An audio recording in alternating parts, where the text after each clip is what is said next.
누군가는 고깃집 하나를 운영하며 하루 12시간씩 일하고 월 1,000만 원을 벌어갑니다. 반면 어떤 이는 고깃집 3곳을 운영하며 직원을 고용해 하루 4시간만 일하면서도 더 많은 수익을 가져갑니다. 자본주의에 치트키가 있다면 바로 레버리지일지도 모릅니다. 레버리지란 대체 무엇일까요? 우리 주변에도 이 원리가 숨어 있다.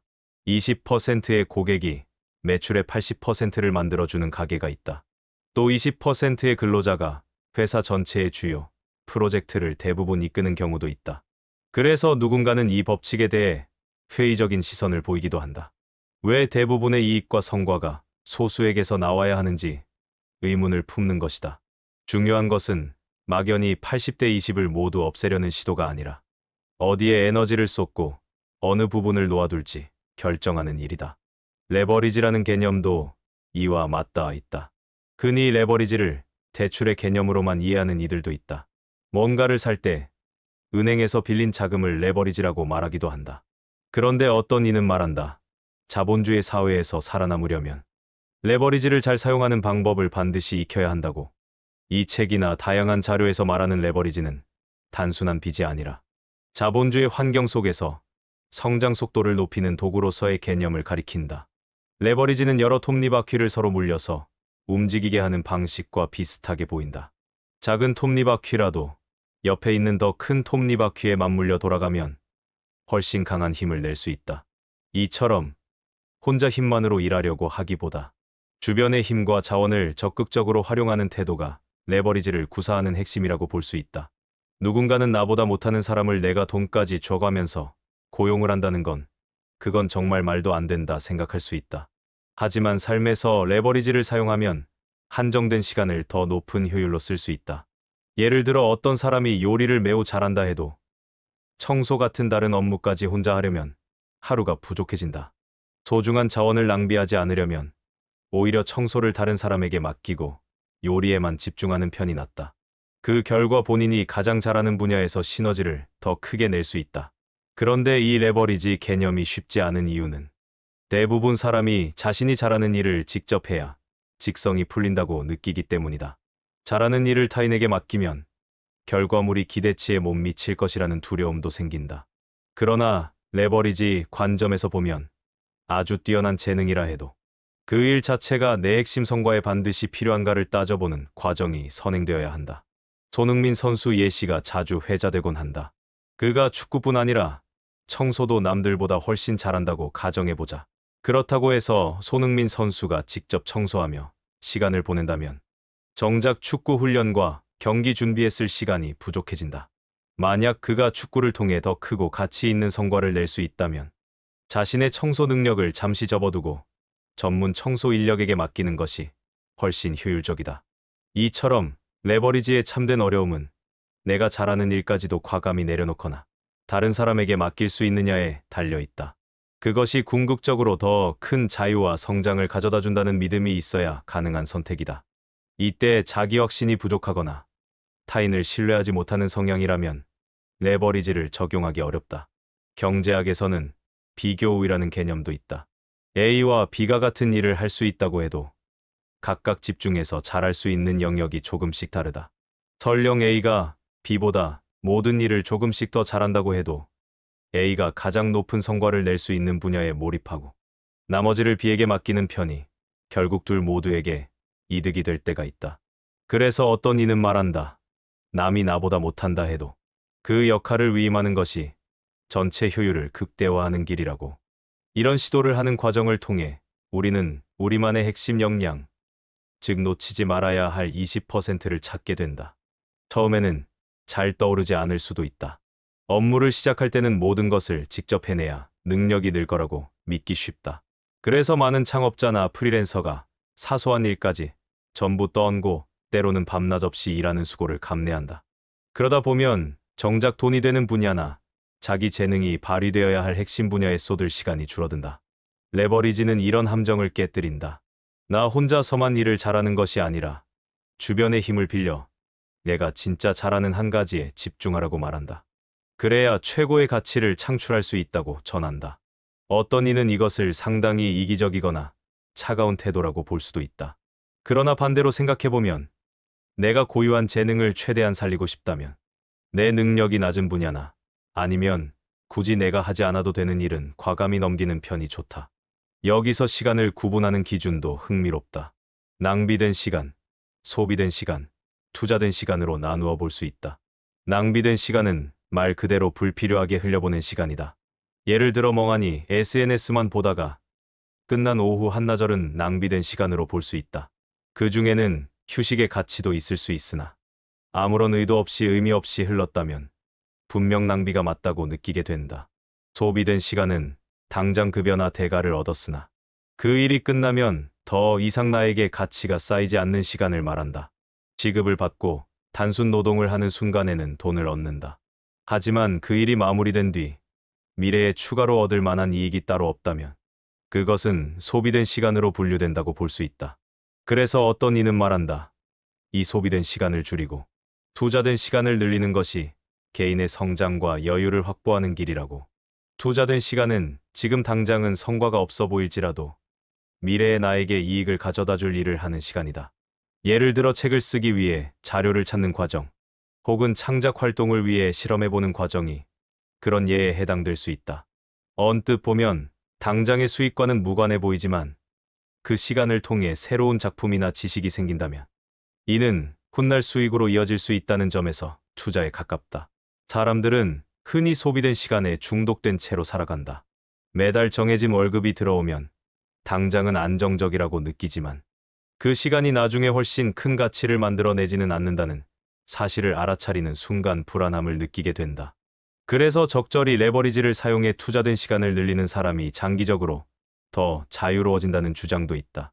어느 날 낡은 방식에서 벗어나기로 결심하는 사람도 생긴다. 매일 정해진 패턴으로 반복하던 일을 내려놓고 자신의 핵심 역량을 발휘할 수 있는 영역에 집중하기로 마음먹는다.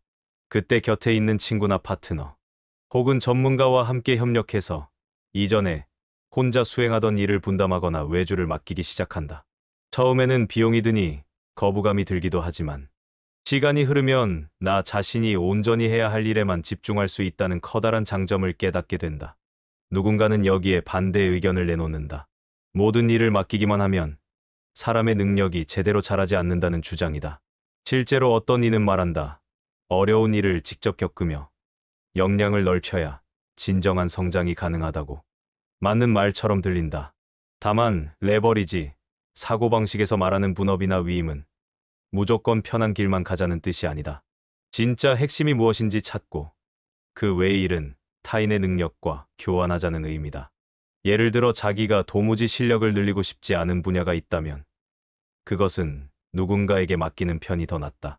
하지만 반대로 길게 봤을 때 내게 정말 중요한 기술이라면 시간을 들여 배우고 습득하는 게 좋다. 어느 쪽이든 판단의 핵심은 시간이 한정되어 있다는 사실이다. 우리는 무한히 살 수 없고 하루는 수문의 시간으로 끝이 난다. 그래서 어떤 이는 말한다. 인생에서 가장 큰 자산은 결국 시간이라고. 그 시간을 효율적으로 쓰려면 무작정 노력만 한다고 되는 일이 아니다. 목표 없이 열심히 달리기만 하면 체력만 고갈될 수도 있다. 내게 중요한 가치는 무엇이고 무엇이 우선순위에 있는지를 따져봐야 한다. 예를 들어 어떤 이의 핵심 가치는 가족일 수 있다. 그에게는 가족과 함께 보내는 시간이 최우선 목표가 될 수 있다. 그러면 다른 업무는 어떻게 하면 더 효율적으로 넘길 수 있을지 고민하는 방향으로 사고하게 된다. 어떤 사람은 돈이 핵심 가치가 될 수도 있다. 그러면 좀 더 직접적인 수익 창출에 집중하고 그 이외의 업무나 시간 낭비 요소는 최소화하려 노력한다. 누군가는 예술적 성취가 가장 중요해서 예술 활동에 집중하기 위해 각종 잡무를 외부 전문가나 서비스에 맡길 수 있다. 이렇듯 레버리지를 생각할 때는 먼저 자신이 가장 소중하게 여기는 가치를 찾아야 한다. 내가 갖고 있는 과거 경험이나 자료를 꺼내놓고 어떤 일을 할 때 즐거웠으며 또 어떤 일을 할 때 성과가 가장 컸는지 살펴보면 좋다. 매일매일 적는 일기나 다이어리 혹은 SNS 기록이 도움이 될 수 있다. 그 데이터를 바탕으로 나만의 80%와 20%를 구분해 볼 수 있다. 어디에 몰입할 때 가장 결과가 좋았고 어디에 시간과 열정을 쏟았지만 보람이나 성과가 크지 않았는지 파악하는 것이다. 80대 20 법칙에 따르면 사실 내가 지금까지 많은 시간을 들여왔던 활동 중 일부는 생각보다 결과에 크게 기여하지 못할 가능성이 많다. 그래도 사람은 쉽게 그 습관을 버리지 못한다. 낯선 시도보다 익숙함을 유지하는 편이 편안하기 때문이다. 그래서 어떤 이는 말한다. 과거의 습관을 버리고 새 틀로 뛰어드는 용기가야말로 레버리지를 가능하게 하는 가장 중요한 열쇠라고. 만약 내가 매일 쓸데없는 말다툼에 에너지를 쏟고 별로 내게 득이 되지 않는 일들까지 끌어안으며 스트레스를 받는 상황이라면 80대 20 법칙을 다시 떠올려보자. 내가 소중하게 여기는 가치가 무엇이고 그것을 제대로 지키기 위해선 무엇을 포기해야 하는가를 고민하면 좋다. 그 답을 찾았을 때 무거운 짐에서 해방될 가능성이 높다. 사람에 따라 레버리지 전략이 너무 냉혹하다고 느껴지기도 한다. 모든 것을 효율이라는 잣대로만 따지다 보면 인간미가 사라져 버릴 거라 생각하는 이도 있다. 어느 정도는 맞는 말처럼 보인다. 그러나 이런 이야기 또한 시각에 따라 달라진다. 레버리지는 여전히 인간적인 면과 결합해서 작동할 수 있다.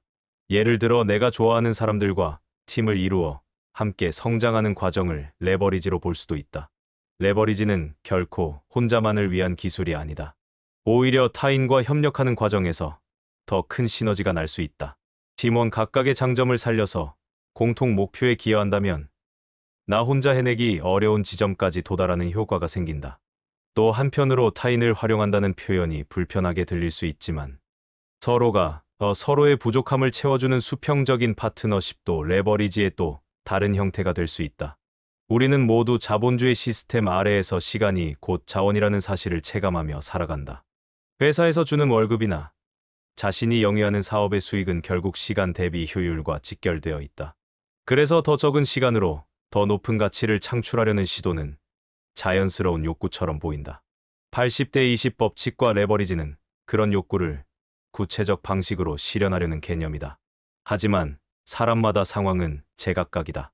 누군가는 자영업을 하며 가족과 함께 운영하는 가게에서 시간을 보내는 것을 중요하게 여긴다. 그래서 굳이 효율을 따지는 대신 하루하루를 성실하게 가꾸고 싶어 한다.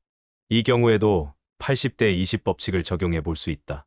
어떤 품목이 주로 매출을 올리는지, 어떤 고객이 주로 가게를 찾아주는지 파악해서 운영의 방향을 잡을 수 있기 때문이다. 다른 누군가는 대기업에 다니며 안정적 급여를 받고 일과를 마치면 퇴근 후에 취미 생활을 즐긴다. 이때 80대 20 법칙은 단순히 돈으로 환산되는 효율이 아니라 취미 중에서도 어떤 부분이 나에게 더 큰 행복을 주는지 탐색하는 방법으로 쓰일 수 있다. 예를 들어 내가 음악을 좋아한다고 할 때 연주에 집중하는 것과 악기에 대한 이론 공부 중 어느 쪽에 더 시간을 투자해야 만족감이 큰지 살펴보면 된다. 어떤 이는 말한다. 인생의 주인으로 살려면 내가 잘하는 일과 좋아하는 일을 찾아야 한다고. 그런데 막상 그런 것을 찾고도 주변의 잔일이나 부담스러운 일에 사로잡혀 제대로 발휘하지 못하는 이가 많다. 여기서 레버리지는 내가 집중해야 할 것을 제외한 여타의 영역을 과감히 분리하는 결단으로 연결된다. 이때 결정적인 것은 타인을 신뢰하는 마음이다. 적절한 대가를 지불해 누군가를 고용하거나 파트너십을 맺어 함께 일하는 방식을 선택해야 하므로 그 사람에게 일정 정도의 권한과 책임을 줘야 한다. 실수를 하더라도 어느 정도는 감수해야 한다. 처음엔 어색하고 불안하지만 그렇게 해야 나 자신이 진짜 해야 할 일에 더 깊이 들어갈 수 있다. 이 과정을 견디다 보면 내 역량이 최대치로 발휘되는 지점을 만나게 된다. 내가 가장 잘하는 일에 몰두할 수 있기 때문이다. 그렇다면 다른 사소한 부분들은 누군가에게 맡겨진 채 돌아간다. 나 혼자였다면 불가능했던 범위까지 프로젝트가 확장될 수도 있다. 이것이 레버리지의 가장 큰 매력이다. 물론 레버리지는 만병통치약이 아니다. 자본이나 인맥이 전혀 없는 상태에서 무리하게 레버리지를 쓰려 한다면 재정적 위험에 빠질 수도 있다. 예를 들어 대출을 잔뜩 끌어다 사업을 벌였는데 예상했던 수익이 나오지 않으면 부담은 고스란히 자신에게 돌아온다. 이런 위험성 때문에 레버리지를 경계하는 사람들도 있다. 그래서 어떤 이는 말한다. 성장 속도를 높이려면 리스크도 함께 고려해야 한다고. 결국 내가 목표로 하는 방향이 무엇이고 그 목표를 위해 감수할 수 있는 범위가 어디까지인지 선명히 알고 있어야 레버리지 전략을 제대로 쓸 수 있다. 예를 들어 나는 절대 빚을 내기 싫다고 결심했는데 레버리지가 대출을 동반한다고 하면 마음이 불편해진다. 그럼 다른 형태로 타인의 도움을 구하거나 협업할 수 있는 다양한 방식을 모색해야 한다. 레버리지의 진짜 의의는 효율과 자유를 동시에 추구하는 태도에 있다. 내가 더 자유롭게 움직일 수 있는 환경을 만들기 위해 다른 자원의 힘을 빌리는 것이다. 자유라는 말은 마치 마음 가는 대로 살아도 되는 것처럼 느껴지지만 현실에서는 효율과 성과가 뒷받침되지 않으면 시간이나 경제적 여유가 부족해진다. 그래서 시간을 교환하는 형태의 삶에서 한 단계 벗어나려면 레버리지, 사고방식이 필요하다는 의견이 나온다. 사람들은 자신이 지닌 재능이나 관심사를 잘 살려보고 싶어 한다. 그런데 그게 제대로 발휘되려면 내게 핵심이 아닌 일들을 어느 정도 정리해야 한다. 때로는 내가 직접 못하거나 별로 좋아하지 않는 영역부터 맡기는 편이 수월하다. 그 다음에는 내가 꽤 잘하는 일이라 해도 만약 그 일이 내 궁극적인 목표에 큰 도움이 되지 않는다면 과감히 양보하기도 한다. 이 과정을 두려워하는 사람도 많다. 혹시 다른 사람이 일을 제대로 못해서 전체 결과가 망치면 어떡하나? 혹은 그 사람이 내 몫까지 가져가면 어쩌나 하는 우려가 생긴다. 그러나 80대 20 법칙과 레버리지가 말하는 핵심은 타인이 해주는 60%에서 70% 결과라도 내가 얻을 수 있는 이점이 크다면 그것에 만족하고 넘어가라는 것이다. 그 시간과 에너지를 모아 내가 더 잘할 수 있는 곳에 쓰면 된다는 뜻이다. 이런 태도는 원숭이와 바나나 이야기에 비유되기도 한다. 원숭이가 구멍 안에 있는 바나나를 움켜쥐고 놓지 않으면 손이 빠지지 않아 도망갈 수 없다. 바나나를 놓아야 손을 뺄 수 있는데 그걸 포기하지 못해 잡히고 만다. 내 손에 든 작은 성과나 익숙한 일들을 계속 쥐고 있으면 더 큰 자유와 기회를 놓칠 수도 있다는 비유가 레버리지와도 연결된다고 볼 수 있다. 혹시라도 주변에서 80대 20 법칙과 레버리지 이야기가 너무 성과주의적이라며 반대 의견을 제시한다 해도 그 주장을 무시할 수는 없다. 실제로 과도하게 효율과 성장만 외치다 보면 정작 중요한 인간관계나 감정적 만족은 소홀해질 수 있다. 따라서 적용하는 사람의 가치관과 균형 감각이 상당히 중요해진다. 누군가는 일과 관계없이 자연 속에서 여유를 누리는 삶이 더 좋다고 여긴다. 그 사람에게 80대 20 법칙은 다른 의미로 다가올 수 있다. 자연에서 얻는 치유의 20%가 내 일상 행복의 80%를 책임진다고 해석할 수도 있다. 이렇듯 이 법칙과 레버리지 사고는 결코 하나의 정답만을 강요하는 것이 아니라 내가 어떤 방향으로 더 집중하고 싶은지 질문을 던져준다. 특히 지속 가능한 성장과 효율의 조화를 추구하는 사람이라면 이 사고방식이 더 매력적으로 느껴질 가능성이 높다. 한편으로 일정 수준을 넘어서 극단적인 효율을 추구하면 번아웃이 올 수도 있다. 시간이 돈이 되고 돈이 더 큰 돈을 부르는 구조가 자본주의이지만 그 흐름을 남용하면 자칫 삶의 여유나 건강을 잃을 위험도 있다. 그래서 어떤 이는 말한다. 균형을 유지하라. 80대 20 법칙을 이용하되 자신이 결코 놓치고 싶지 않은 20%를 너무 가혹하게 다루지 말라는 뜻이다. 조금 비효율적이어도 마음의 안정을 주는 활동이라면 남겨두는 게 좋다. 이를테면 좋아하는 음악 감상, 쉬는 날의 산책 같은 것들이다. 그 자체로는 돈이 되지 않아도 장기적으로 내 에너지를 충전해주는 일이라면 삶에 꼭 필요하다. 레버리지 역시 무조건 확장만 하면 좋을 것 같지만 과도하면 타인과의 관계가 무너질 수 있다. 내가 모든 것을 효율이라는 이유로 남에게 맡기기만 하고 정작 책임을 지지 않는다면 함께 일하는 이들이 곧 지칠 수 있다. 또한 내 역량 자체가 약해질 우려도 있다. 다만 그렇게까지 몰고 가지 않고 적절히 분업의 이점을 살린다면 모두에게 득이 될 수 있다. 삶에는 정답이 없고 그 정답 없는 길에서 우리는 저마다의 가치를 찾는다. 80대 20 법칙을 알아도 실제로 내 삶에 어떻게 적용할지는 각자 다르게 판단해야 한다. 레버리지도 마찬가지다. 적절하게 활용하면 내 시간과 에너지를 몇 배로 늘려준다. 하지만 그 과정에서 내가 정말 소중히 여기는 것을 지키고 있는지 때로는 돌아보는 것도 잊지 말아야 한다. 새로운 예시를 들어보자. 아이를 키우는 부모가 있다고 하면 하루 종일 아이 곁에 붙어 모든 일을 해주기보다 일부 시간에는 주변의 도움을 받고 부모가 자신의 커리어를 이어갈 수도 있다. 그러면 번 돈으로 아이의 교육 환경을 더 좋게 만들거나 함께 할 때 더 큰 여유를 제공해 줄 수 있다. 반면 어떤 부모는 직접 아이를 돌보는 과정 자체를 더 중요하게 여긴다.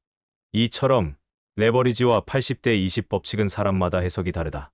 중요한 것은 내 가치관과 상황에 맞춰서 이 원리들을 적용하고 필요하다면 일정 부분을 조정하는 유연함을 갖추는 일이다. 자본주의 사회에서 시간을 투자해 돈이나 성취를 얻는 것은 의미 있는 일이지만 그 모든 것이 내가 지키고 싶은 가치와 충돌하지 않는지 살펴봐야 한다. 한 번뿐인 인생에서 내가 진짜 집중해야 할 것이 무엇인지 다시금 묻는 계기가 되기도 한다.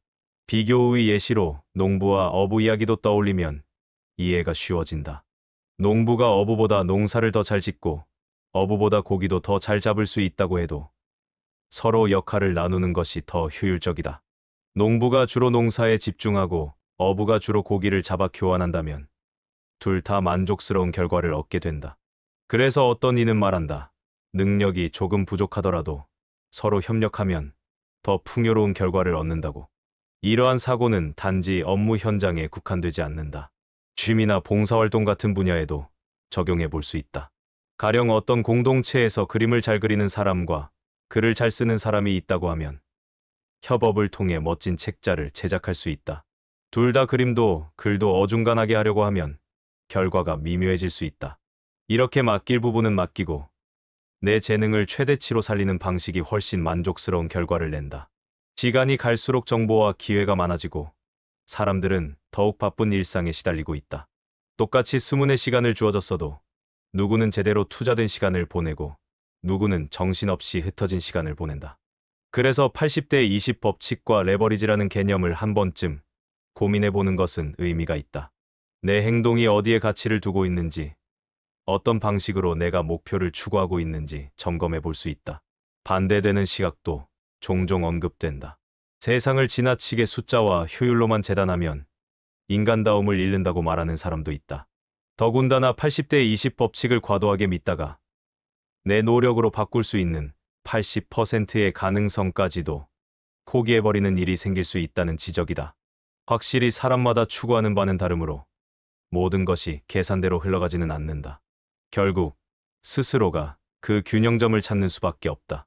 만약 내가 몸담고 있는 일이 너무 힘들고 그럼에도 불구하고 큰 성과나 즐거움이 없다면 과감히 80% 영역을 조정하거나 아예 버리는 시도를 해볼 수 있다. 조금씩 영역을 정리하고 그 여유, 시간과 에너지를 내가 진정 잘하거나 하고 싶은 일에 투자하는 식으로 전환한다. 그 덕분에 나만의 핵심 가치를 온전히 지키면서도 점차 더 나은 결과를 만들어 갈 가능성이 생긴다. 어떤 사람은 이런 관점을 담아 이런 말을 한다. 새로운 것을 더하기에 앞서 먼저 불필요한 것을 빼는 편이 훨씬 효과적이라고. 80대 20 법칙과 레버리지는 그 불필요한 영역을 구분하고 제거하는 데 유용한 틀을 제공한다. 그 뒤에 핵심이 되는 20%를 선택해 집중한다면 여러 가지로 효율이 높아진다. 사람은 누구나 완벽하지 않기에 처음부터 이 원리를 완벽하게 적용하기는 어렵다. 때론 잘못된 판단을 내릴 수도 있고 맡겨버린 일이 되레 문제를 일으켜서 2배의 수고가 들 수도 있다. 그럼에도 불구하고 장기적인 관점에서 나 자신이 가장 빛날 수 있는 일에 시간을 쏟고 나머지는 주변의 도움을 받는 습관이 길러지면 생각보다 많은 일이 달라진다. 누군가는 과거의 자기 모습을 떠올리며 그때 내가 이것을 알았다면 훨씬 더 많은 걸 해낼 수 있었을 것이라고 후회하기도 한다. 하지만 지금이라도 알게 된 것이 다행이다. 어차피 인생은 연습과 시행착오의 연속이다. 이것도 하나의 과정이다. 그래서 어떤 이는 말한다. 인생은 선택의 연속이며 그 선택을 통해 비로소 성장한다고. 80대 20 법칙과 레버리지를 안다고 해서 바로 인생이 마법처럼 변하지는 않는다. 다만 무심히 지나치던 부분에서 내가 굳이 붙잡고 있던 비효율이 무엇인지 깨닫게 해주는 효과가 있다. 그리고 조금씩 그것을 내려놓는 연습을 하다 보면 어느 순간부터 내가 정말 중요하게 여기는 것에 더 많은 시간을 투자하고 있다는 사실을 발견할 수 있다. 또한 이 과정에서 모든 사람이 같은 결론에 이르지는 않는다. 어떤 이는 아이를 직접 돌보는 것을 포기할 수 없어서 주말마다 전업으로 육아에 전념하고 평일에는 가족이나 친구에게 도움을 요청하는 식으로 분업을 시도한다. 다른 이는 자녀를 전문 돌봄 기관에 맡기고 자신은 회사 일에 집중해 더 큰 수입을 올려 간접적으로 아이를 지원한다. 어느 쪽이 옳고 그른지는 각자 처한 환경과 우선순위에 따라 다르다. 누군가는 대출이라는 형태의 레버리지를 통해 부동산 투자를 시도한다. 또 다른 이는 꾸준히 저축해서 예금 이자를 활용하기도 한다. 어떤 이는 아예 스타트업에 투자해 지분을 얻는다. 모두가 레버리지를 활용하는 한 가지 예시이지만 리스크와 결과는 제각각이다. 여기서도 핵심은 내가 어디까지 감수할 각오가 되어 있고 어떤 방향이 내 가치관과 일치하는지에 달려 있다. 이 과정을 앞두고 망설여지는 이유는 사람은 변화가 두렵기 때문이다. 지금까지 해오던 방식을 버리면 당장 생활에 문제가 생길지 모른다는 불안이 생긴다. 그래서 시간을 투자해 학습하고 다른 사람과 협업하는 전략을 짜는 과정이 필요하다. 무작정 레버리지를 확대하기보다 조용히 시범 적용해보고 결과에 따라 점진적으로 범위를 늘리는 시도가 현명하다. 이처럼 80대 20 법칙과 레버리지는 한 사람의 인생을 깊은 차원에서 재조정하도록 만든다. 내가 정말 해야 할 일은 무엇인지, 그리고 타인과 함께 일하는 방식을 어떻게 구축할 것인지 고민하게 된다.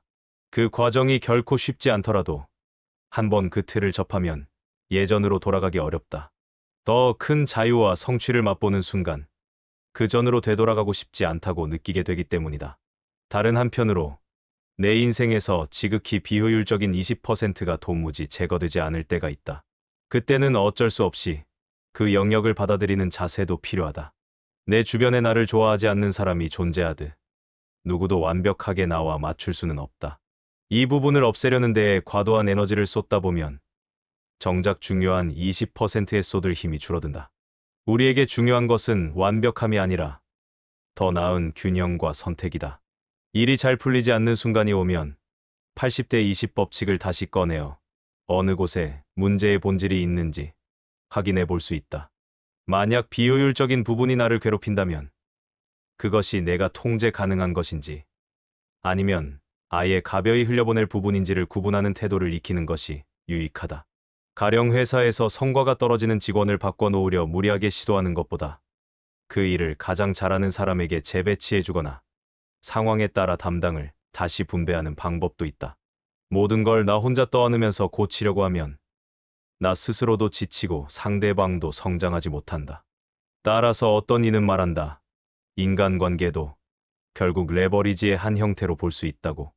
배움과 성장이란 끊임없는 시도와 포기를 통해 얻어진다. 그 포기라는 것이 때로는 내가 잘하는 분야가 될 수도 있음을 인지하는 순간 우리는 이전보다 더 큰 문을 열게 된다. 그 문을 통해 더 크게 뻗어나갈 가능성을 발견한다. 이 원리가 꼭 돈이나 성공에만 국한되지는 않는다. 예를 들어 취미 영역에서도 내가 원하는 목표를 달성하기 위해선 어느 부분을 남에게 맡길 수 있을지 고민해보는 시도 자체가 창조성을 자극하기도 한다. 곁길로 살짝 빠져서 생각해보면 자본주의 사회에서 새로운 기술을 익히거나 사업 아이템을 기획할 때도 레버리지 사고는 큰 도움을 준다. 처음부터 모든 것을 혼자 해결하려고 들면 시간이 엄청나게 걸리고 중간에 포기할 위험도 높아진다. 반면 필요한 지식이나 기술이 이미 잘 정리된 강의를 듣거나 전문가를 컨설턴트로 두는 식으로 분업을 하면 훨씬 빠르게 목표에 근접할 수 있다. 80대 20 법칙은 거창한 이름과 달리 실생활에서 아주 자주 보인다. 어떤 사람이 입고 다니는 옷을 살펴봐도 자주 입는 20%의 옷이 옷장 전체의 80%를 대신한다.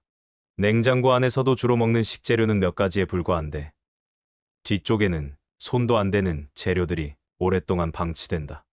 이처럼 사소한 생활 습관에서도 8과 2의 구도가 자연스럽게 나타나곤 한다. 그러니 이 원리를 꼭 복잡한 경제 용어로만 받아들일 필요는 없다. 그러나 한 발짝 더 나아가서 이렇게 반복되는 현상을 내 인생에 능동적으로 적용할 수 있다면 훨씬 유익할 수 있다. 내가 왜 쓸데없는 일에 에너지를 너무 많이 빼앗기는지, 혹은 내게 정말 필요한 일에 집중하지 못하고 있는지 자각하는 계기가 된다. 어떤 이는 말한다.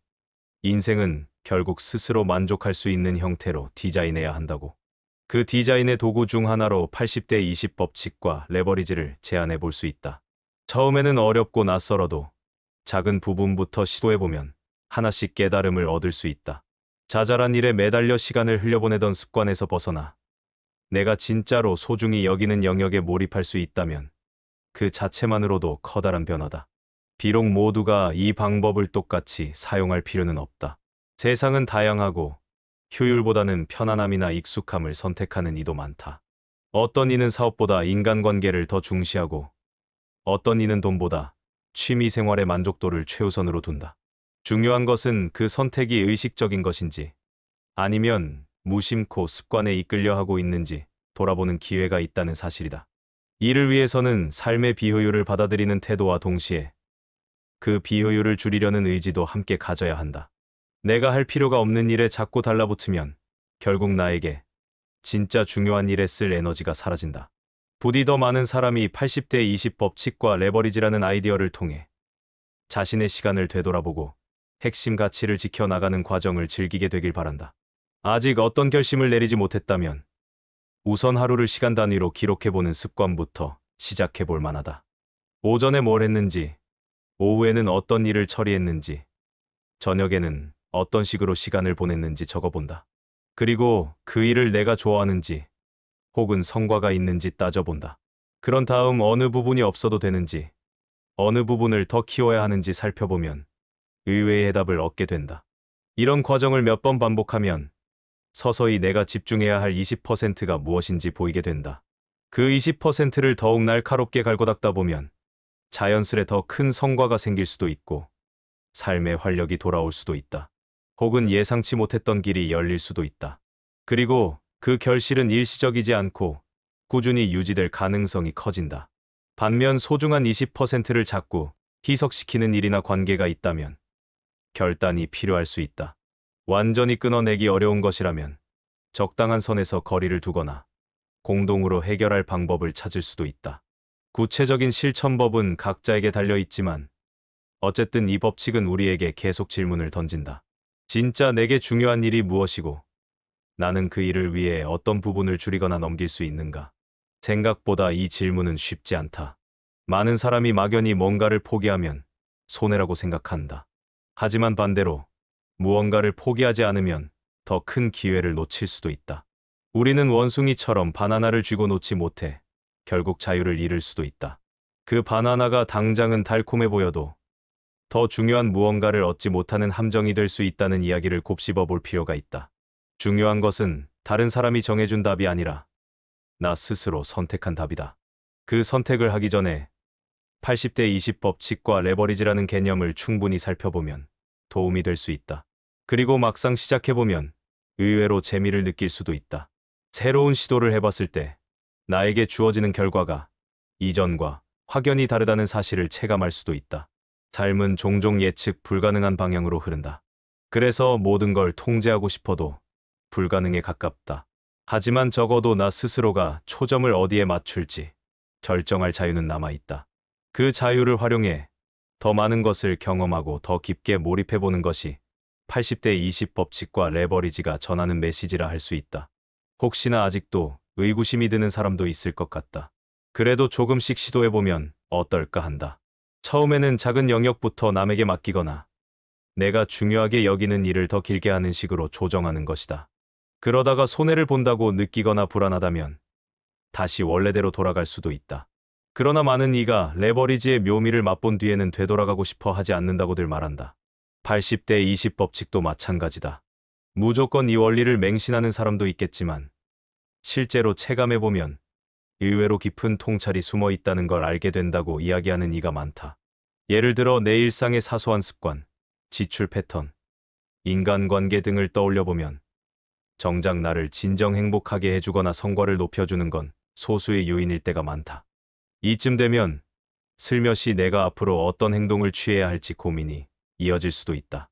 매일 아침 출근 전 1시간을 의미 없이 낭비했는데 그 시간을 조금만 활용하면 나만의 작은 프로젝트를 시작할 수 있을 것 같다는 생각이 들 수도 있다. 또 누군가는 집안일의 일정 부분을 가족이나 전문가에게 맡기고 그 시간에 새로운 기회를 탐색해 볼 수도 있다.